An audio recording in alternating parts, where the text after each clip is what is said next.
This year is the 50th anniversary of Title IX, the landmark civil rights law intended to give women the same access to sports as men. Our next guest knows a thing or two about breaking barriers. She is two-time Olympic gold medalist and Women's World Cup winner Briana Scurry. She was the U.S. women's national team's goalkeeper for 14 years, and her heart-stopping saves earned her a spot in the National Soccer Hall of Fame.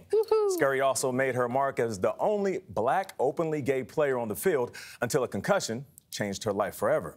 She tells her story in a new memoir, My Greatest Save. And she's the subject of a new documentary called The Only on Paramount Plus, which, like CBS, is a division of the Paramount global family. Let's take a look. One of the greatest we've ever seen, not just in the U.S., but in the world. My kick is insignificant if she doesn't make a save. She was the right goalkeeper at the right time. When I look back, I feel like I've always been the only girl, the only black kid, the only openly gay player. Even on the field, I was the only one that could save us. But the real challenge was saving myself. It's Briana Scurry is also an analyst for Paramount Plus soccer coverage, and she joins us right now. Good morning. How are you doing? Good morning. I'm fantastic. How are you? Look good. Having me. Of course. So this new documentary, and you wrote a memoir about your life. Why is it important now, at this point, to open up and allow people to see you more than they've ever seen you before? Yes, and you sugar-coated nothing. Right. Well, there's a reason for that. I decided in 2019 to write a book after sitting down with my brain trust, and I realized that I had to be completely honest, not only about the great things in my life, but also the stuff that's not so great. And I wanted to really give voice to all of it. And so I realized I was in a place where I was far enough away from the really hurtful things that I could speak about them clearly and truthfully and authentically. And so I wanted to make sure that my memoir wasn't candy-coated and that it was really true and authentic. Now, you have overcome a lot, and as athletes, it takes time, but we come to a point where we can talk about what ended our careers. Yes. I think one thing we don't talk about, because of maybe our ego, how we were taught not to deal with being vulnerable, we don't talk about mental health and depression. You open up about that. How did you overcome that? Well, it was such a journey. It was literally a 3-year odyssey. I was detached, disconnected. I just had all these symptoms, as you know.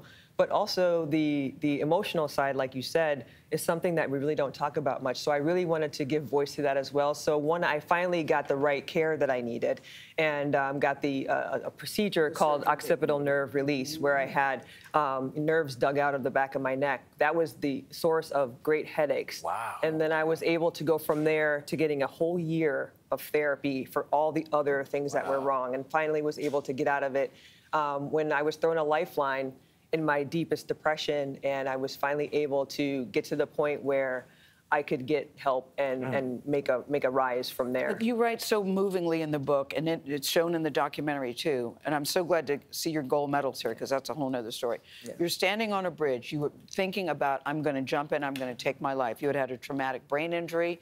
You had broken up with a partner. You had no money. Right. You pawned your gold medals, and you said, I might as well end it all. But you didn't. Right. Why not, Briana? So at the time, my mother was coping with Alzheimer's, and she and my father were the most adamant supporters for me all my life.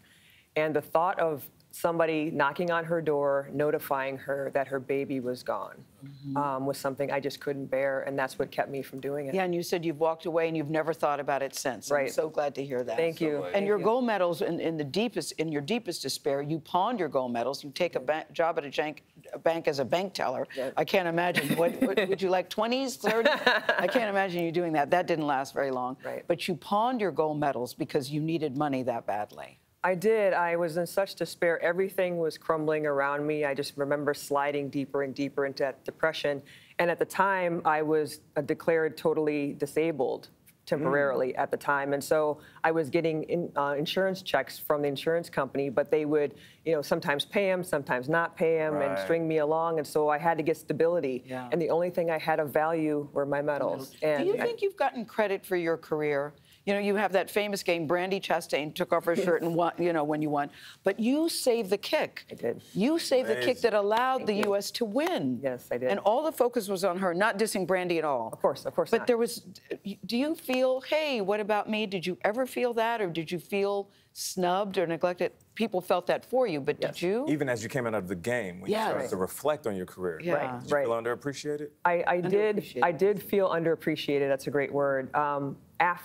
Long time after, because I remember thinking, and when people were saying that to me, oh, I didn't see you enough, you didn't get the accolades, I remember thinking, oh, really? I didn't realize that you felt that way. Right. And then I started to think about it. And it magnifies in And your it own magnified mind. it. And I realized it might be more than just my position as a goalkeeper. It might be that I'm openly gay. It also might be that I'm African American. So, and as time went on, I realized that that might be a factor.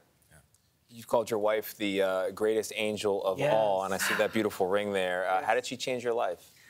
Well, you know what? After I realized I wasn't going to commit suicide with my mom's memory in my head, Krista came into my life haphazardly, a chance dinner with Naomi Gonzalez and her, and Naomi told Krista about my plight with the insurance company and that I needed this procedure and they weren't doing the right thing. And she's the one, as she was a PR owner. She got it done. She got it You done. and Krista saved each other. Honestly, it's a beautiful relationship. Well, Briana, thank you so much for joining us. We appreciate you. Thank you for having And me. we're also thankful that you didn't jump that. Yes, we are. You're meant to be here. you. The documentary comes out July 12th on Paramount Plus. Her memoir, My Greatest Save, is available now. We will be right back.